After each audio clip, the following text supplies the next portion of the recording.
आदाब दोस्तों। मैं सैयद आसिफ जाह एक बार फिर बॉलीवुड की कुछ खट्टी मीठी बातें, कुछ अच्छी बुरी खबरें लेके आपके सामने।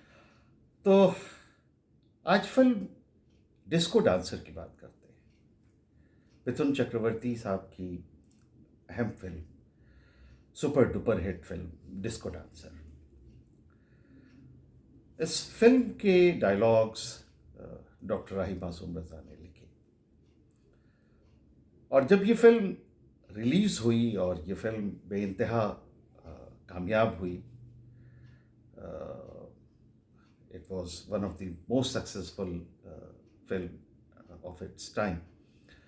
तो इसके प्रोड्यूसर डायरेक्टर जो थे बी सुभाष जी, उन्होंने जब बहुत सारे पैसे आए तो उन्होंने एक बंगलो ख़रीदा और फिर उस बंगलो का उन्होंने गृह प्रवेश रखा और वो राही साहब के पास आए और उन्होंने राही साहब से उन्होंने रिक्वेस्ट की कि उस गृह प्रवेश में वो चाहते हैं कि राही साहब भी तशरीफ़ लाए, भी आए।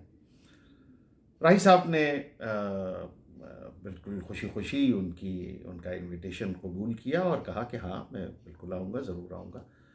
मगर सुभाष, ये तो बताओ कि तुमने बंगले का नाम क्या रखा है?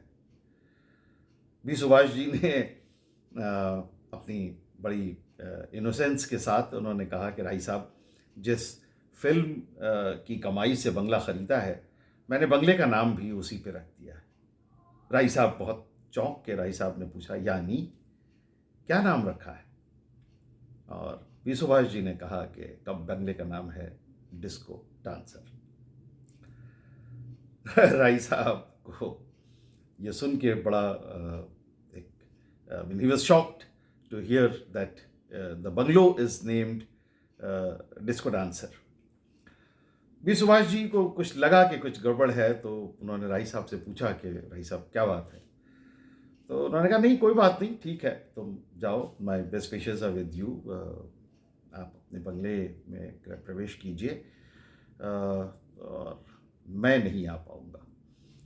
तो उन्होंने कहा कि नहीं राही साहब, क्या वजह है, आप क्यों नहीं आएंगे?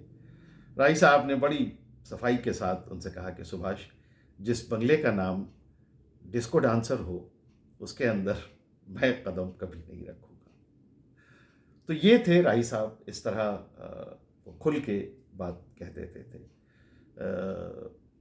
और उनका थॉट प्रोसेस एक अलग था। अ,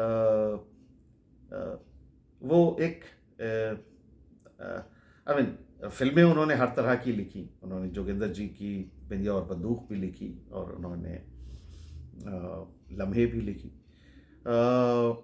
मगर वो एक ये एक राइटर की वो थी, उसकी अपनी कला है कि वो हर सतह पे जाके अच्छी बुरी हर तरह की फिल्में लिखते थे, मगर अपनी सोच पर उन्होंने उन फिल्मों को या उस माहौल को या उस फिल्मी एटमॉस्फेयर को कभी हावी नहीं होने दिया और अपनी सोच को उन्होंने उतना ही प्योर एंड पायस रखा। तो इस घटना से कि डिस्को डांसर नाम के बंगले में मैं अपने कदम नहीं रख सकता, ये राही साहब की सोच को बताता है।